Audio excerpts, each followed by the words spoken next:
aula, né? Hoje a gente vai falar de algumas coisas mais específicas, né? Exemplo, né? A gente vai falar de centro de massa, momento linear e impulso, tá? Eu não sei se vai dar tempo de falar tudo isso pelo tempo da aula, né? Mas a gente vai ter algum foco da aula, vai ser sobre centro de massa, tá? Inicialmente. Depois de falar de centro de massa, a gente vai falar sobre momento linear ou quantidade de movimento, né? Quantidade de movimento é a mesma história, no fim das contas. Quantidade de movimento. E tem outra coisa que a gente vai falar, que é de impulso.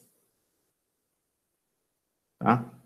Então, esses daqui são os três assuntos que finaliza quando você vai trabalhar com mecânica, né, nessa parte de translação, tá? Sem levar em consideração rotações. Quando a gente for falar de rotações, aí a gente vai estar falando de momento angular, né, e de torque, que a força agora é um torque, que essa força ela modifica o estado do corpo, vai ser o estado de movimento, né? Uma força modifica o estado de movimento de um corpo, só que essa força, que é o torque, ela modifica o estado de movimento de rotação, tá? Mas isso a gente é outros assuntos aí. Então, inicialmente a gente vai falar um pouquinho de centro de massa, né? Alguém sabe dizer o que é centro de massa?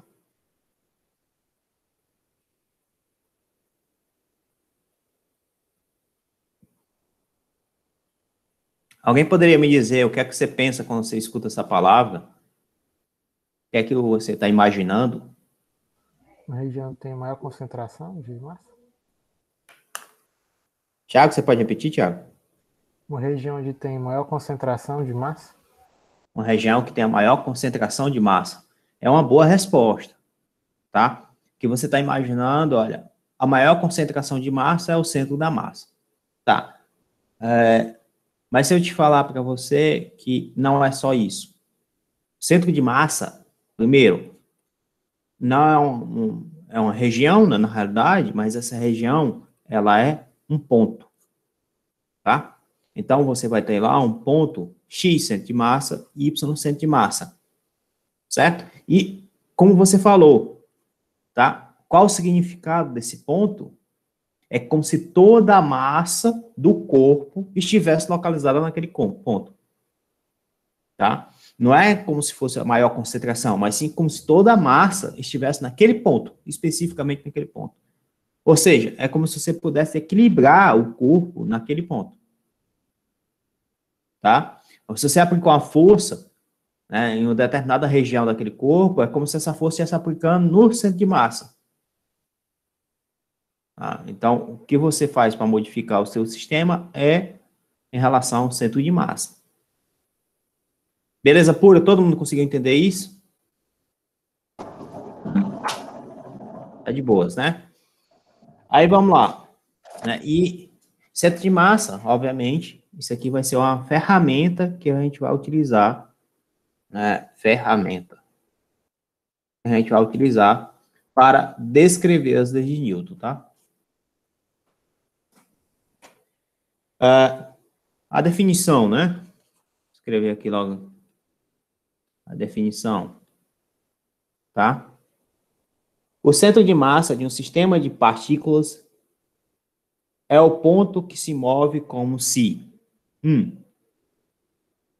toda a massa do sistema estivesse centrada nesse ponto. Então, toda a massa está centrada nesse ponto. Tá? Vamos escrever aqui para poder deixar fixo, né? 2. Todas as forças externas, é como se todas as forças externas fossem aplicadas nesse ponto, no centro de massa. Então, a força externa, ou forças externas, são aplicadas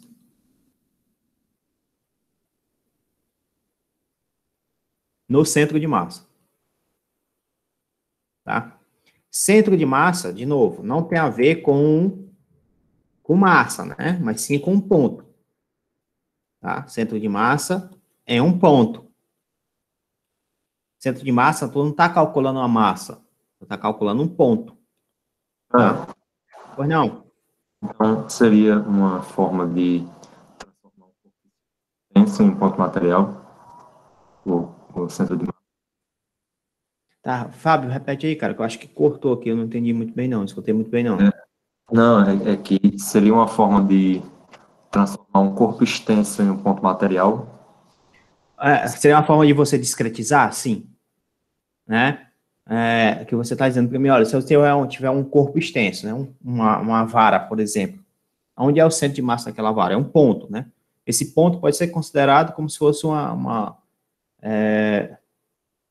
região onde toda a massa daquele ponto, daquele bastão fosse, na realidade, uma partícula que está centrada naquele ponto. Tá? Então, é uma forma, assim, de você discretizar aí teu sistema. Né? De você descrever aquele teu sistema todinho em base de um único ponto. Né? Como se fosse uma partícula. No fim das contas, é isso. Aí, o centro de massa, né? Aí, de novo, o que é que a gente faz?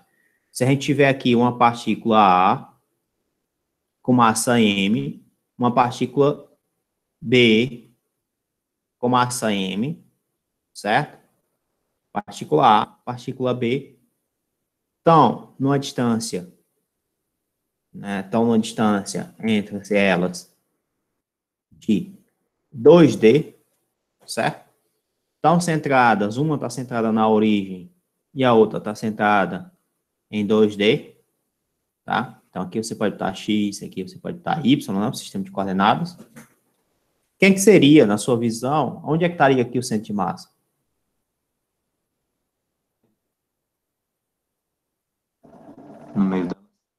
No meio delas, não é?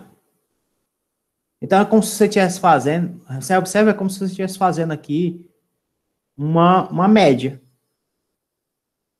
Certo? Mesmo que aqui não tenha massa, não tenha partícula aqui nesse meio, mas aqui é o ponto que tem o centro de massa. Certo? Todo mundo entende isso? Então, o movimento de translação se dá pelo movimento desse ponto. Como assim? Se esse negócio aqui translada, né? Se você vem aqui aplicar uma força nesse sistema, se essas partículas estão ligadas por um bastão, por exemplo, estão ligadas por um bastão, tá? Aí, se você vem aqui e gira esse bastão, ele pode girar em torno de um determinado centro. Se for esse centro aqui, ele não faz um movimento de translação. Mas para ele poder fazer um movimento de translação, então esse ponto ele tem que se mover. Todo mundo entende isso? Todo mundo consegue ver isso? Sim. Tá? Então, aí quando ele fala que as forças externas estão atuando no centro de massa, é porque o centro de massa indica se há uma translação, se há esse movimento na direção X ou na direção Y. Tá? Enfim. Então, como é que a gente define o centro de massa? O centro de massa é um ponto e ele é como se fosse uma média aritmética. O que é que tu faz? Né? Tu coloca aqui uma soma de variando de 1 até n da massa I vezes o ponto que a massa I se localiza, dividido pela massa total.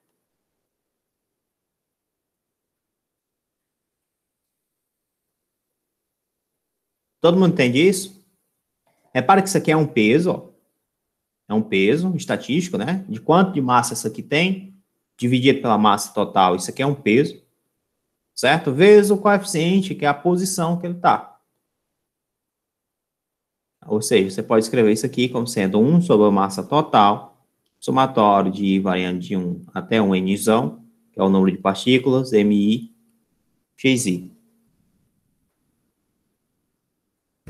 Tá? E o Y centro de massa é a mesma coisa. 1 sobre a massa total, somatório de I variando de 1 até N, de MI, YI. Beleza, pessoal? Todo mundo entendeu isso aqui? Tá de boas? Uhum.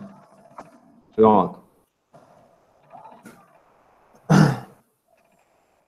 E tem outro detalhe que eu esqueci de falar, né? Eu sempre esqueço as coisas, cara.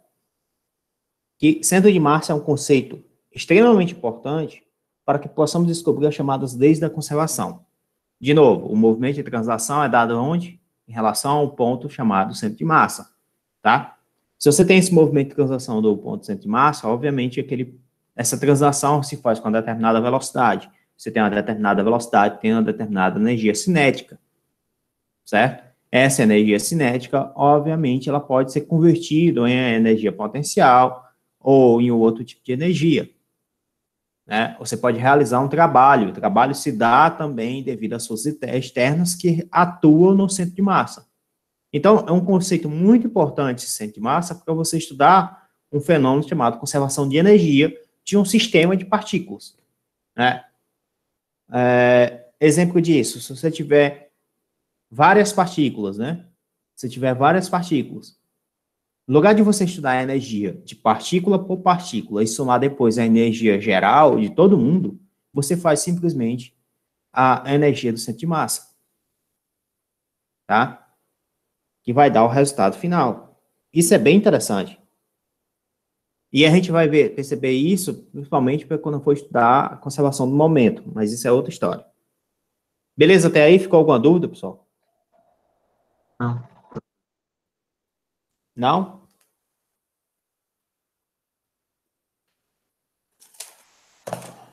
Vamos lá. E quando você tem uma distribuição contínua?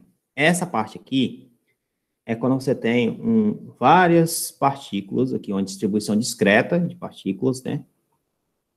Certo? Você tem aqui uma distribuição discreta de partículas.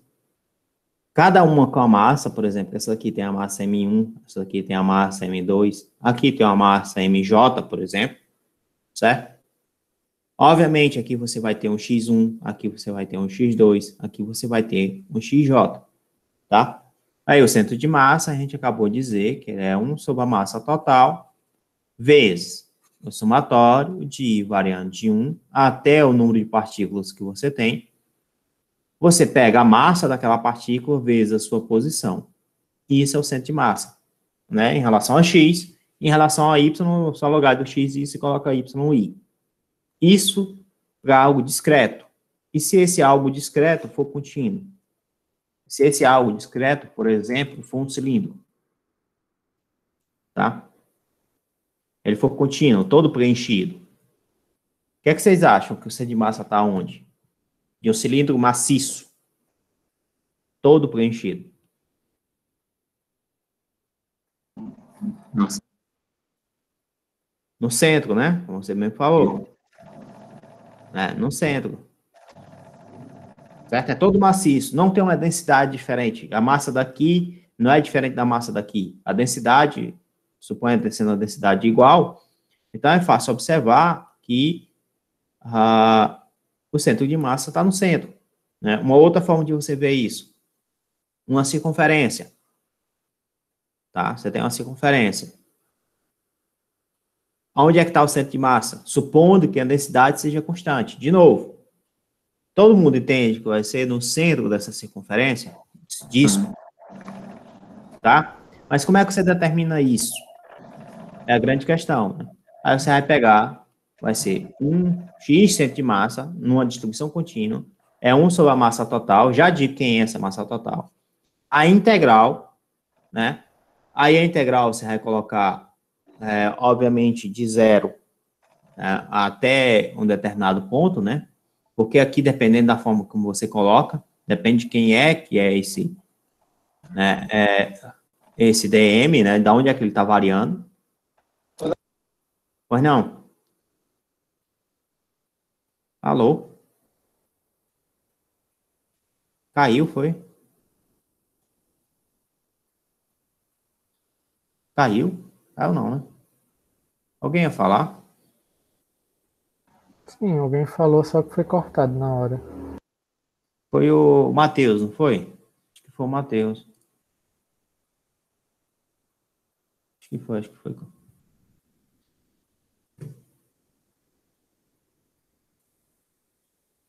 Enfim, quando ele voltar aí, ou se alguém quiser falar aí, tiver com dúvida aí, pode perguntar. Fica à vontade.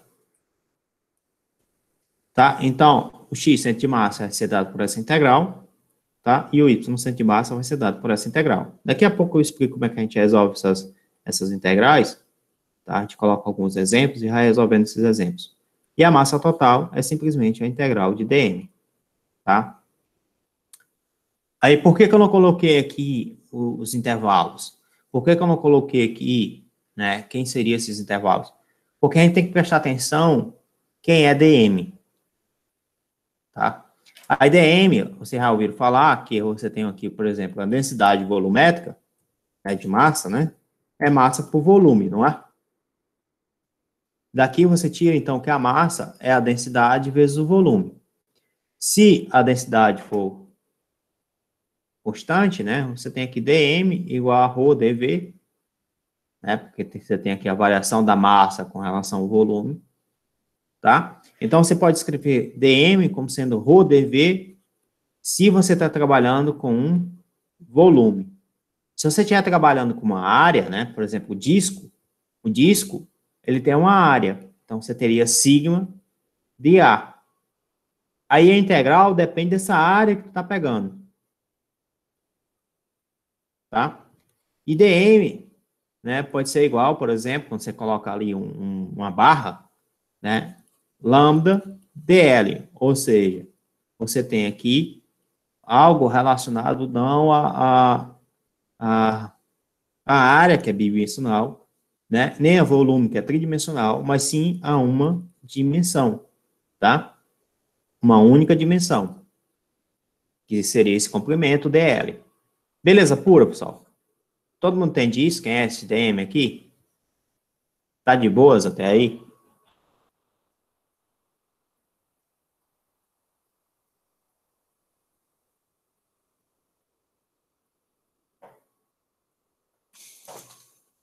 Tá de boas até aí, galera?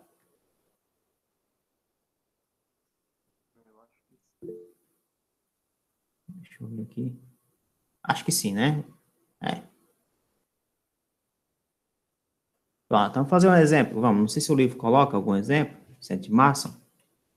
Ele vai fazer aqui momento linear, joga momento linear, não fala de centro de massa logo de imediato. Depois é que ele vai falar, então.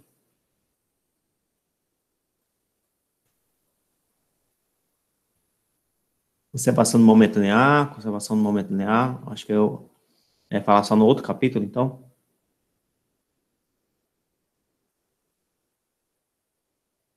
Cadê aqui?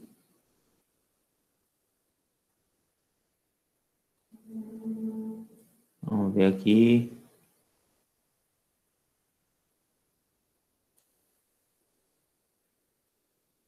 Centro de massa, nesse capítulo mesmo. Como vocês podem observar, ele já colocou,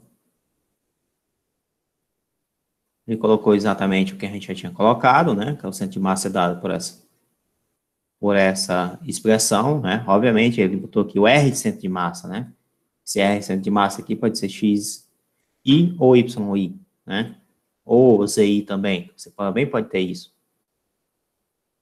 E aqui ele colocou, mostra a estrutura simplificada de uma molécula de água, tá. Aqui ele colocou, como exemplo, né, você tem aqui uma molécula de água, tá, e aí ele separou a molécula de água, por isso aqui, ele diz que a distância entre os átomos é dada na ordem de 9,5 vezes 10 a menos 11. Cada átomo de hidrogênio possui uma massa igual a 1, né, a 1 unidades de massa, né, e já o átomo de oxigênio possui 16 unidades atômicas. Calcula a posição do centro de massa. Tá? Até aí tudo bem, pessoal? Todo mundo entendeu isso? De boas?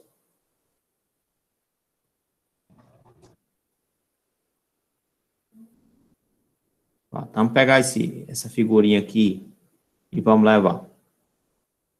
Vou colocar aqui.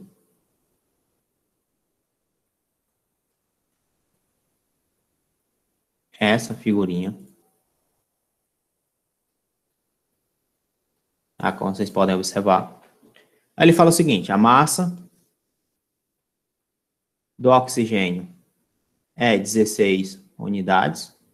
A massa do hidrogênio é uma unidade. Uma unidade, que é massa de oxigênio, massa de hidrogênio. Massa, oxigênio, massa e hidrogênio. Tá? Aí ele fala que eles estão separados por uma distância d.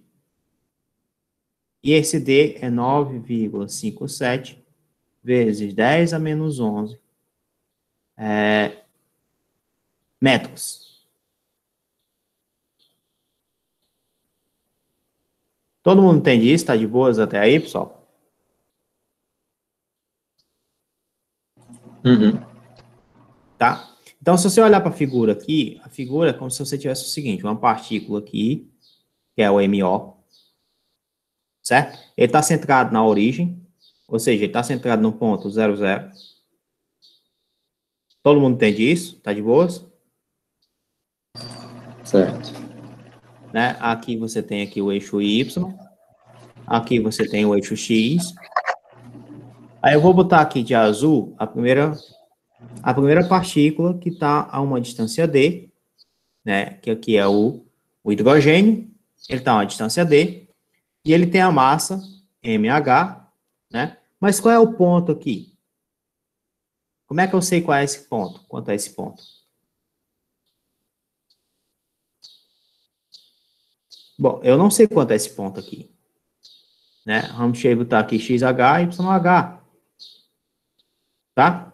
E do outro lado aqui, que é a mesma coisa, simétrico, né? A mesma coisa, aqui também tem uma distância D. E a mesma coisa, você tem aqui um MH, só que tem uma diferença, né? A única coisa que está mudando aqui, o X é o mesmo, mas o Y, enquanto um é positivo, o outro é negativo. Então, aqui você tem XH e aqui você tem menos YH. Todo mundo entende isso? Está de boas até aqui? Uhum. Aí eu pergunto a vocês, quem é XH? Que é esse ponto aqui. Não é nem o X de centro de massa.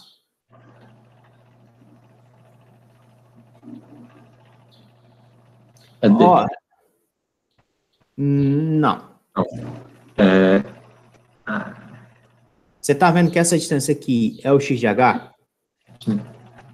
Você entende que essa distância aqui é X de H? E você entende que essa altura aqui é Y de H? ela é D seno do ângulo. Mas qual ângulo? Qual o valor do ângulo? Metade de 105 dá quanto? 52,5, não é? 2,5. Ah, faltou o D aqui. E o Y de H. Ah, os Ds é D cosseno, viu? O X de É, H. o D é cosseno. O X é cosseno. X é cosseno, né? D cosseno de 52,5, né? E aqui D seno de 52,5, tá? Você obteve D, né? Aí o que é que você faz agora? Você tem os pontos, ó. Você tem os valores dos pontos, certo? Então, o teu X centro de massa, vou botar em verde aqui, poder diferenciar. Teu X centro de massa vai ser o quê? Você tem 3 massas. Então, tu pega a massa 1, multiplica pelo valor do X na massa 1, que é 0, mais pega a massa 2, que é MH, multiplica pelo valor do X, né, Y de H, mais a massa 3, que é MH, multiplica pelo valor do X de H, né? Divide por a massa total, ou seja, MO mais MH mais MH, tá? Então, o X centro de massa, essa primeira parte dá 0, essa segunda parte dá 2 vezes, então vai ficar 2 vezes MH é 1, tá? Vai ficar 2U, 2 vezes 1U, vezes o X centro de massa, né? Que a gente já sabe que é D cosseno de 55. Isso aqui dividido por 18U. Todo mundo entende por que aqui deu 18U?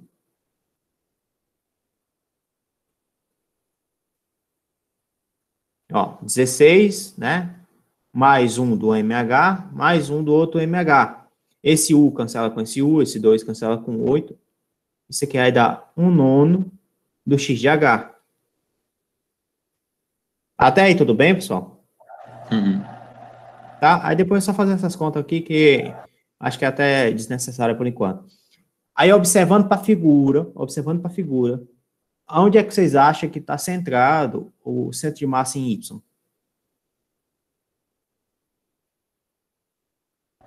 Bem no eixo, né? Ou seja, Y é 0, não é?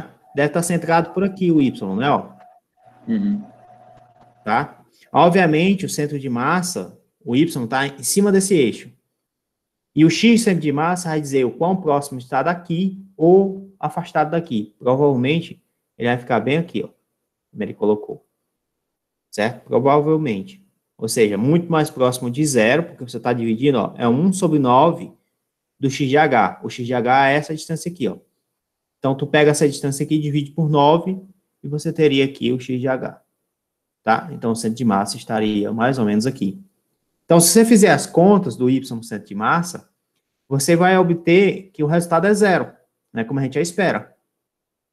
Como é que você obtém isso? Você bota MO vezes o 0, que é o valor do y, mais MH vezes o valor do y, que é y de h, mais MH vezes o valor do outro y, só que agora o outro y é negativo. Menos y de h. Olha, mais com menos isso aqui dá 0, não é? Aí divide tudo pela massa total. Esse cara dá 0, né? Corta. Esse daqui é positivo, dá um valor positivo, dá YH, e aqui dá menos YH. YH menos YH é 0. Então, o Y centro de massa é igual a 0, como a gente queria mostrar. Beleza pura? Uhum. Tá? Então, enfim, é só fazer as contas e mostrar que o X centro de massa, como eu mostrou aqui, ó, é 0. Né?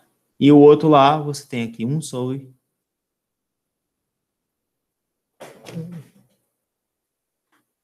0,68. De onde foi que ele tirou 0,68 mesmo?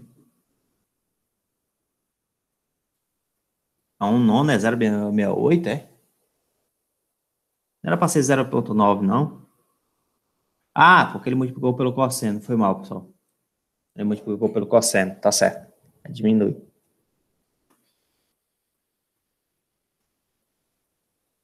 Vamos pegar mais um exemplo, né? Para a gente fazer.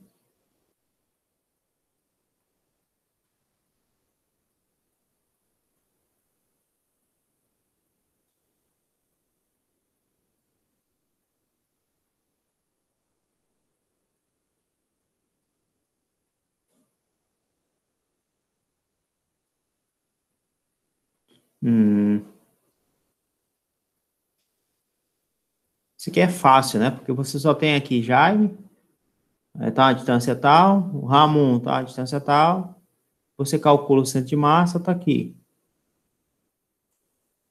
Enfim. Deixa eu ver se tem outro aqui, outra questão. Propulsão de um foguete, isso aqui é outra história, com massa variável, tá? Se a gente pegar outra questão aqui, mais interessante. Ah, tá aqui. Deixa eu botar aqui para vocês aqui. Ó, tá aqui outra página aqui. Suponha que você tenha, né? Você tem um triângulo equilátero, tá? Suponha que você tenha um triângulo equilátero. Cadê aqui as formas aqui? Pega aqui um triângulo equilátero.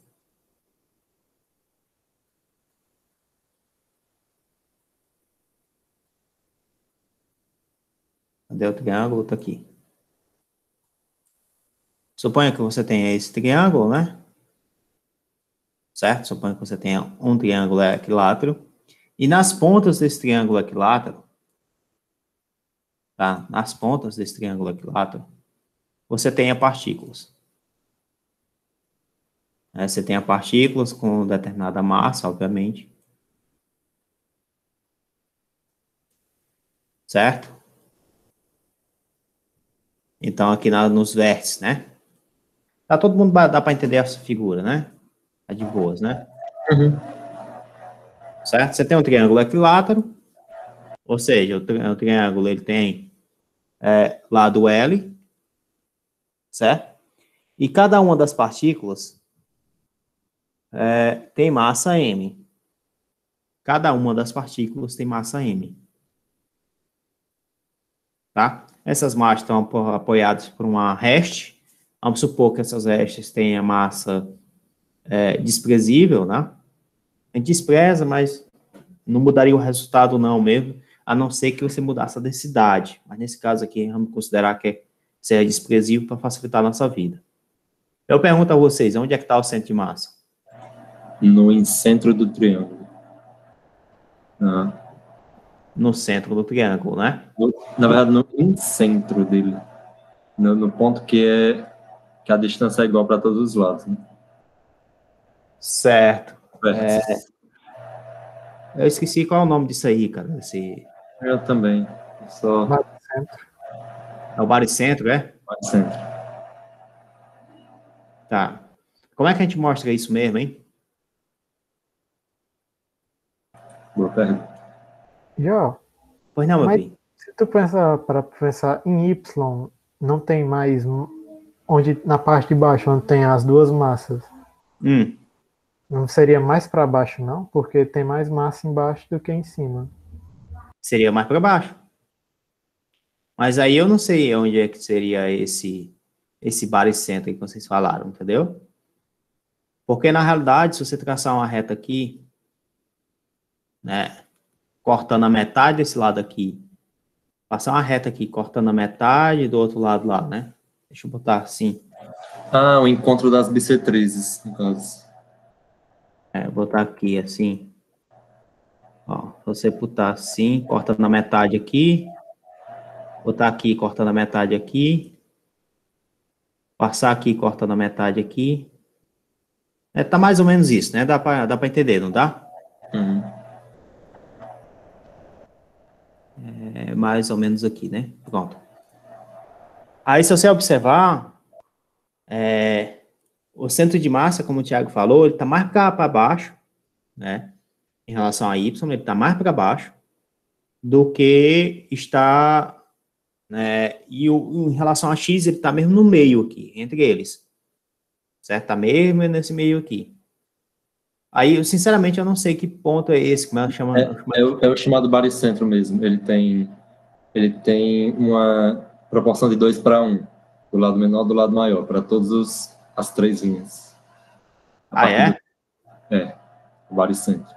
Tipo, do centro para o lado de baixo é 1/3, e aí do centro para a partícula de cima é 2/3 dessa linha. Entendi. Aí veja o seguinte, ó. Eu vou agora botar aqui o sistema de coordenadas. De novo, a gente sempre vai fazer essa brincadeira, colocar o sistema de coordenadas para poder fixar a ideia onde é que ele está. Então, aqui você tem para esse lado o Y, né? Para cá, você vai colocar o X, certo? Então, tá para cá, tá o X. Aí, tu vai sempre registrar, ó, esse ponto aqui, que tem massa M, vai estar no ponto 0, 0. Esse daqui é L e 0. Todo mundo entende isso?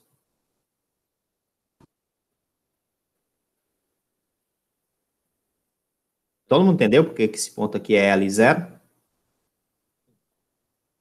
A um lado de distância.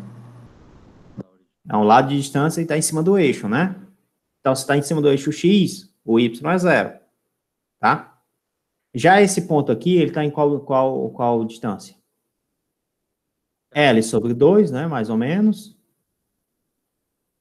Ele está em L sobre 2 e está essa altura aqui. Quanto é essa altura? Aí é a altura do triângulo, que eu não lembro a forma. Aí você vai fazer o seguinte, essa altura aqui, né, que eu vou chamar de H, né, você observa que isso aqui forma um triângulo retângulo, né, ó, certo? E aqui está a hipotenusa, ó. Então, você pode dizer que H ao quadrado mais L ao quadrado sobre 4, né, os catetos ao quadrado, isso aqui é igual a L ao quadrado, não é? Uhum. Então, H ao quadrado é igual a L ao quadrado menos L ao quadrado sobre 4. isso aqui dá h ao quadrado e dá igual a 3, L ao quadrado sobre 4, significa dizer que h é igual a raiz de 3L sobre 2. Beleza? Uhum. Então, você sabe quem é a altura. Isso aqui vai ficar raiz de 3L sobre 2. Certo? Agora vamos ver o que é que acontece. Né? Então, você tem cada um desses pontos aqui, já está tudo bem bonitinho. Quem é o x centro de massa? Aí tu vai pegar aqui. A massa, vamos dizer que aqui é 1, aqui é 2 e aqui é 3, tá? Então, você teria massa 1, posição x1, mais massa 2, posição x2, mais massa 3, posição x3, dividido pela soma da massa 1 mais a massa 2 mais a massa 3. É fácil entender, então, que x centro de massa vai ser igual. Massa 1 é m, né? x1 é 0, massa 2 é m, x2 é L sobre 2, massa 3 é m, x3 é 0 é L, L, né? Botar aqui. Não, x2 é L, né? E X2 é x3 L e X3 é L. é L sobre 2. É, mas dá a mesma coisa, não tem que contas. Então aqui você tem m mais m mais m, certo? Isso aqui, então, x centro de massa vai ser igual a m, que multiplica L mais L sobre 2, dividido por 3m, né? Então, x centro de massa vai ser igual a 3L sobre 2, dividido por 3, né? Porque esse m cancela com esse m, e esse 3 vai cancelar com esse 3. Logo, vai ser L sobre 2. E o que é que a gente estava esperando que fosse aonde? L sobre 2. Tá. Aí agora você vai fazer a mesma coisa para o y no centro de massa. Você vai colocar M1, que é M, o Y1, 0. M2, que é M, Y2, 0. M3, que é M, Y3, raiz de 3 sobre 2L. Isso aqui dividido por quanto? Por 3M. Né? É fácil entender que isso aqui vai ficar raiz de 3 sobre 2L, né, dividido por vezes M, dividido por 3M, cancela esse 3 com esse 3, aqui vai ficar assim também, cancela também, então isso aqui vai ficar L, 2 raiz de 3. Beleza pura, pessoal? Até aí? Uhum. Ou seja, isso aqui dá raiz de 3, L sobre 6. Né? No caso, é 1/3 da altura total. É mais ou menos isso, é? É 1/3 da altura total. Eu não sabia, não. Aqui foi um chute, tá, Fábio? Que seria esse ponto, tá? Uhum. Mas, enfim, deu para entender a ideia, né? Como é que se resolveria, correto? E se você não tiver isso agora, se você tem uma barra, certo? A barra tem massa M, é uma barra inteira, tá? Ela tá... Deixa eu botar aqui o eixo de coordenadas aqui. Aqui o eixo de coordenadas. Certo? Aqui você tem o eixo X, aqui você tem o eixo Y. Aí você coloca aqui uma barra. Não sei se tem uma figura aqui que represente uma barra.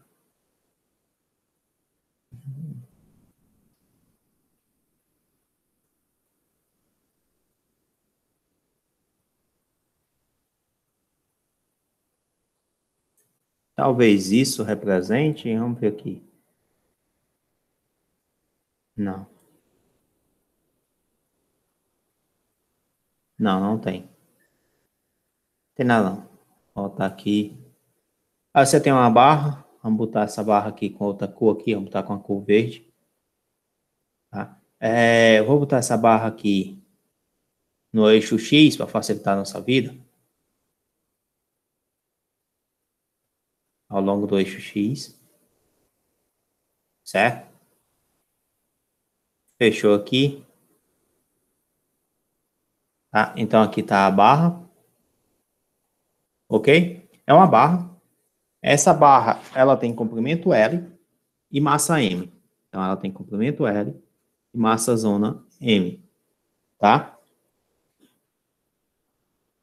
Aí a pergunta é, onde é o centro de massa dela? Mas tem o primeiro detalhe. Ela tem uma densidade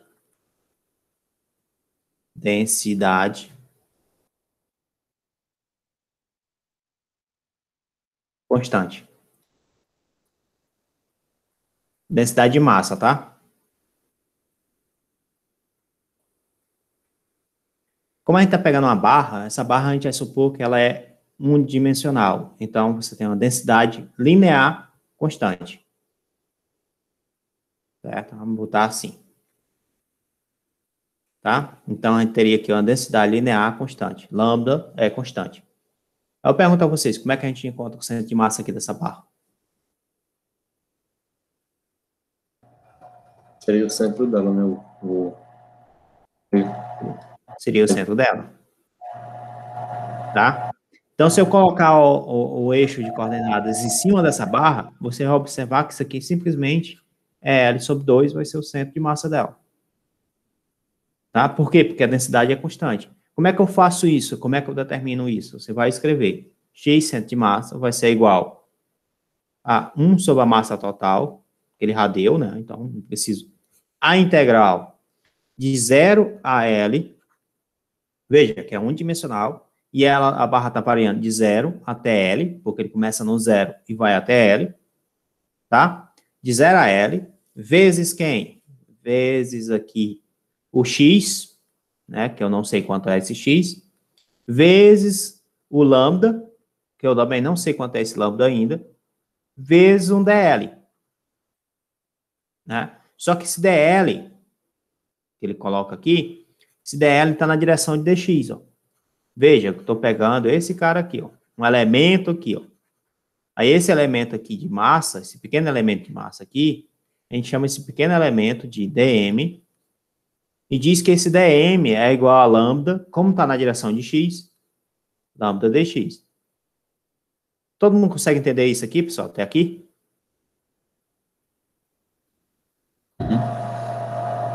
Tá de boas, né? Então, isso aqui vai ficar 1 sobre m vezes lambda vezes a integral de x dx. Quanto é a integral de x dx?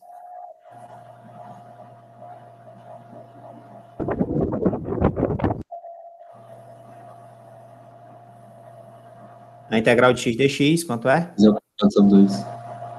X ao quadrado sobre 2. E se esse x ao quadrado sobre 2 estiver variando de 0 a L? Quando ele for 0 aqui, isso aqui dá 0, né, obviamente. É fácil entender que esse x centro de massa vai ser igual. Exatamente, lambda m, L ao quadrado sobre 2. Quem é o lambda? Não é a densidade linear, né? A densidade é como se você estivesse pegando a massa e dividindo por alguma coisa. Pelo Tá? espaço. Isso, pelo espaço. E no caso, então, vai ser M sobre L. Beleza pura? Então, vai ficar M sobre L. Aí aqui tem 1 sobre M. E depois vai ter L ao quadrado sobre 2. É fácil entender que esse M cancela com esse M. Esse L cancela com esse L. E o resultado é L sobre 2. Que é o resultado que a gente tinha suposto. Ou seja, a equação matemática funciona também com a interpretação física que a gente deu. Mas, se a densidade não for constante?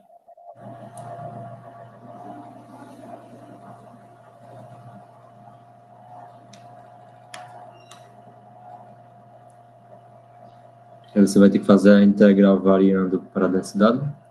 Isso. Se for E elevado a x, por exemplo, se a densidade for exponencial. Se a densidade tiver um crescimento exponencial, como é que você determina?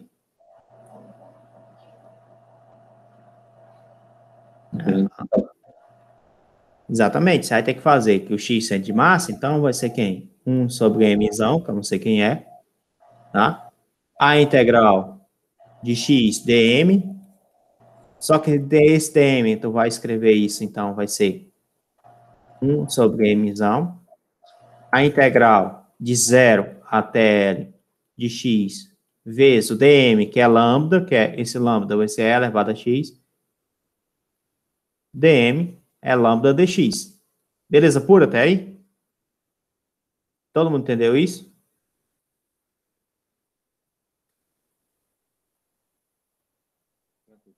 Tá claro para todo mundo isso, pessoal?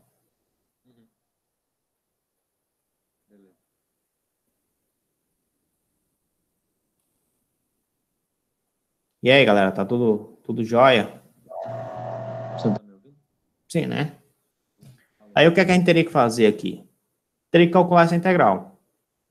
Vezes a integral aqui, que eu vou dizer que é a integral h. Né? Então, a integral h é a integral de 0 até L de x é elevado a x dx.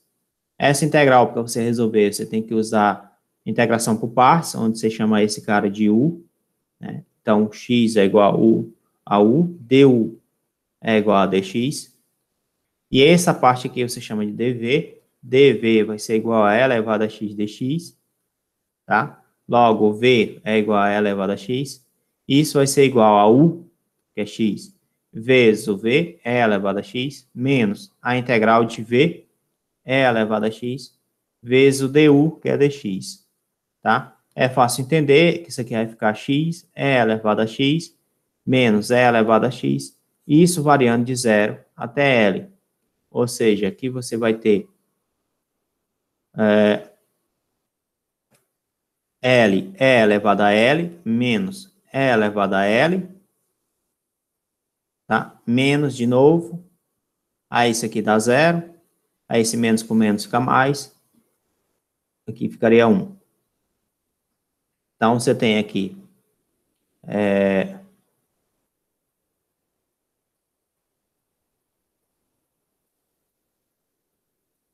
E elevado a L vezes L menos 1 mais 1.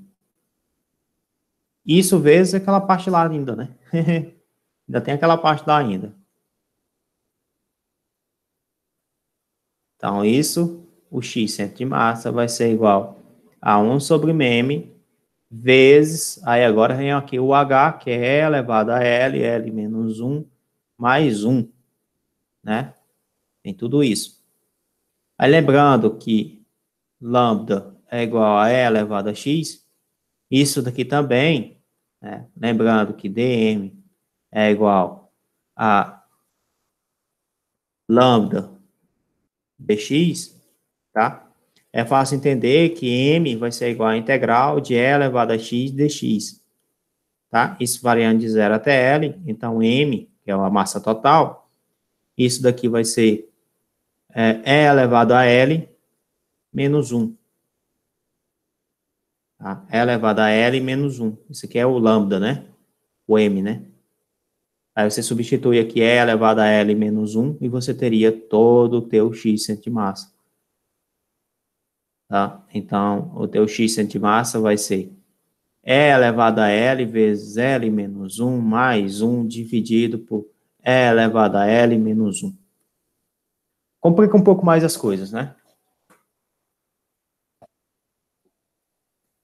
Todo mundo entende isso, pessoal? Tá de boas?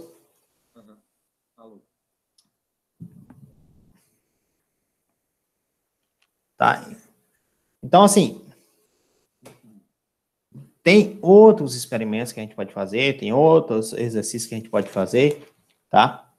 Depois vocês façam isso, tem vários exercícios que podem ser feitos de centro de massa, é um negócio bem interessante, né? E você está pensando uma coisa que você está pensando, imaginando, né? Qual o ponto que eu posso equilibrar, né, os objetos, né? Porque como se toda a massa estivesse lá, certo? Tivesse toda a massa estivesse naquele ponto. Então, acaba sendo um ponto de equilíbrio, né? Acaba sendo um ponto onde Na maioria das vezes, ocorre também a coincidência de ser o mesmo ponto, como é o nome? Ponto gravitacional, centro de gravidade, né? Acaba tendo essa coincidência, mas nem sempre é a mesma coisa. O centro de gravidade é o ponto onde você tem a força-peso atuando. Já o centro de massa é um ponto onde você imagina que toda a massa esteja localizada lá, tá? Não sei se já viram, tem vários experimentos no YouTube, né? Tem vários experimentos aqui no YouTube que mostram o centro de massa, né? Ponto de equilíbrio. Centro de massa. Tem vários, tem aquele experimentinho que o pessoal coloca uns garfos e coloca um palito de dente. Não sei se já viram isso. Tá? Cadê aqui? Deixa eu ver se eu encontro aqui o experimento. Tá aqui, por exemplo.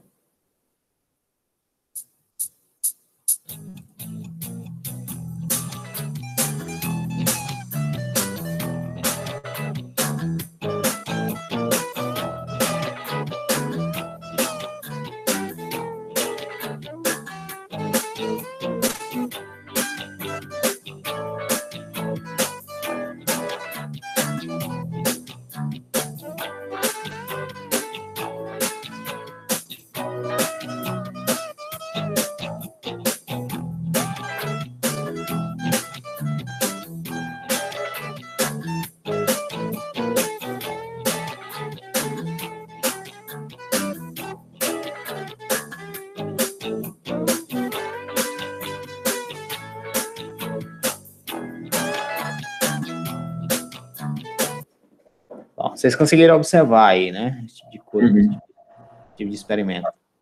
Tá? Tem vários experimentos que é desse jeito. O ideal é fazer com dois garfos. Essa é a primeira atividade da disciplina. O ideal é fazer com dois garfos, né? Que tenham a mesma massa, certo? E aí o cara quer fazer com colher e um garfo, só porque é mais fácil de fixar a colher e o garfo. Mas o ideal é que os dois tenham a mesma massa, para poder você dizer que o centro de massa está no centro, né? Você teria uma distribuição uniforme de massa.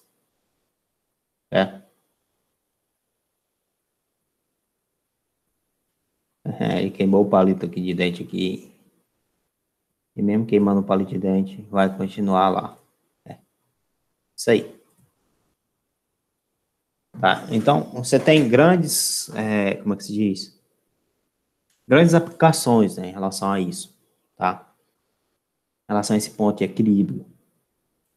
Até porque também tem um negócio que vocês vão ver depois, que é bem parecido com o centro de massa, que é o momento de inércia, tá? E esse momento de inércia faz com que o corpo, é o ponto onde o corpo está lá, né? Você tem um ponto onde, como é que eu digo para você? É o ponto como se fosse um determinado eixo de rotação ali. Como é que ele se comporta diante de uma rotação? Então, quando você vai fazer a engenharia, por exemplo, de construção de um prédio, né? E você não quer que aquele prédio caia, você precisa ter um ponto de equilíbrio, ou seja, você precisa encontrar o centro de massa, aonde você deve colocar uma determinada coluna para que o prédio não caia, né? E o prédio pode cair por dois tipos de coisa. Por aplicação da força-peso, né? Que aí você não teria esse equilíbrio da massa, certo? E dois, pela rotação. Porque quando você tem uma aplicação da força-peso, em determinada distância, aquele corpo pode girar, tá? E esse giro pode ser que quebre a coluna, né? Coluna, ou a viga, ou sei lá o que for. Então, pode ser que você acaba quebrando. Então, você precisa entender desses pontos para poder entender, olha, se eu fizer desse jeito, se eu colocar a coluna aqui, aqui, aqui, eu vou ter sustentação. Né? Isso é bem interessante, uma aplicação bem mais voltada para construção civil, né? Aí, vamos lá. Agora vai ter um negócio, né? Que é a segunda lei de Newton. Segunda lei de Newton, né? Do ponto de vista da centro de massa. Não é Newton, não, é Newton, né? Segunda lei de Newton, né? Para um sistema de partículas, ou seja, tá? A gente vai pegar para um sistema de partículas, tá? Então, como é que a gente faz isso? Primeiro, a gente tem que as forças externas atuam no centro de massa. Primeira coisa que a gente discutiu anteriormente, certo?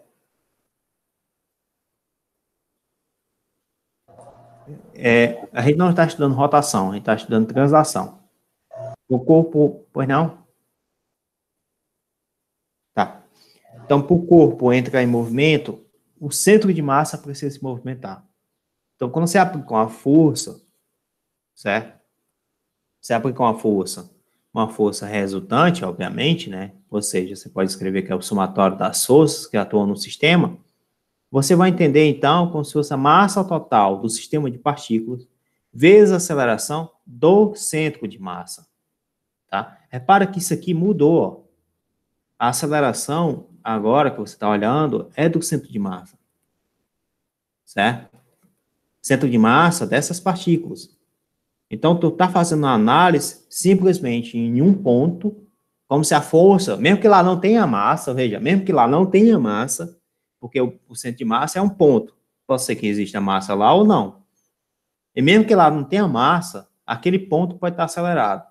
E aquele ponto te dá como resultado, né, que tipo de força está atuando no sistema. Isso é muito filosófico, né?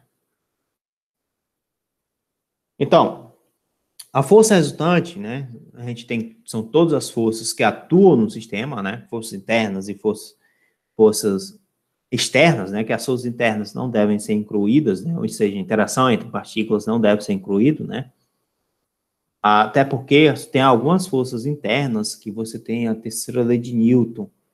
A terceira lei de Newton não é válida. Em alguns outros casos, ela é. Você pode cancelar pela terceira lei de Newton. Só que tem a terceira lei de Newton na forma fraca e na forma forte. Aí é outra discussão que a gente vai ter depois.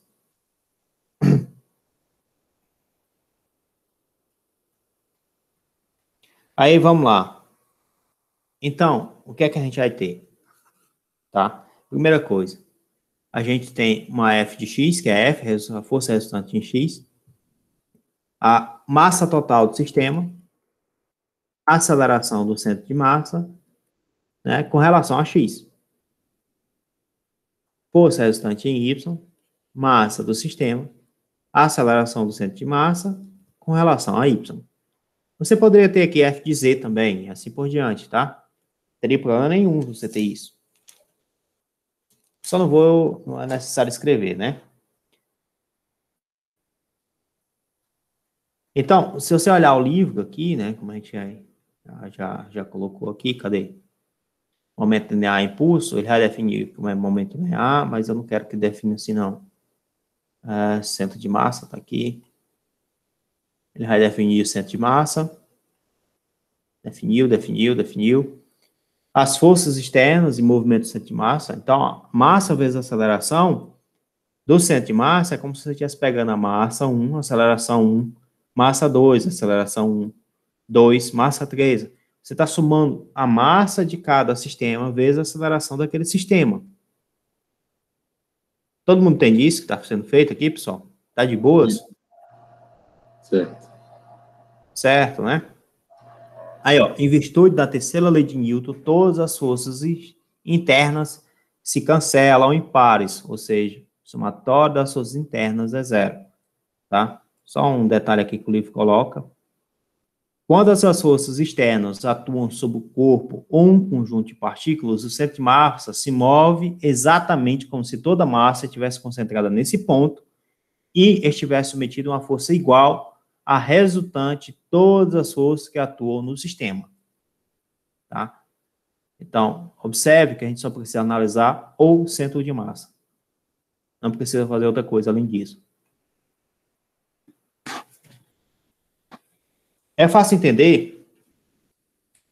É fácil entender, né, que você tem aqui o somatório das forças igual a massa vezes a aceleração do centro de massa, É fácil entender que a aceleração do centro de massa, né, é a derivada da velocidade no centro de massa. O centro de massa com relação ao tempo, não é? Todo mundo entende isso? Se a massa for constante, você pode dizer que isso aqui é ddt de m, velocidade do centro de massa. Tá? Só que m, velocidade do centro de massa, massa vezes a velocidade, é uma coisinha chamada de movimento linear, ou quantidade de movimento. Quantidade de movimento a gente vai adotar como sendo P, é um vetor, certo? E esse P é a massa vezes a velocidade. Então, você tem o momento linear de uma partícula 1, M1, V1.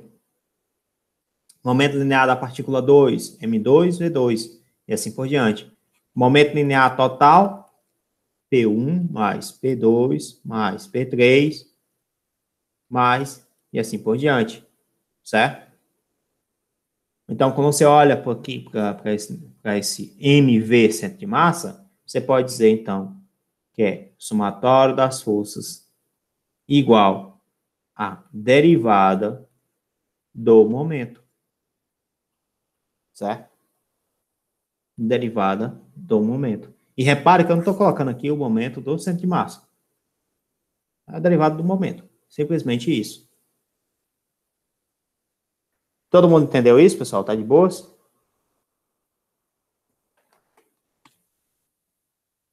Tá claro até aí, pessoal?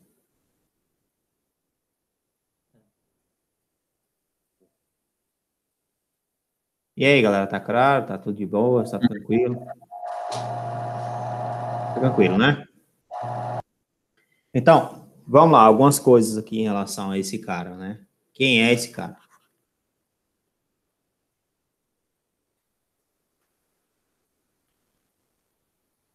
Momento linear. Vocês já viram a discussão, né? Que tem uma discussão bem interessante. Tem no YouTube isso. Quem tem um soco mais forte? Flash. Né? Quem tem um soco mais forte? Aí, aqui, assim, né? Superman ou Flash?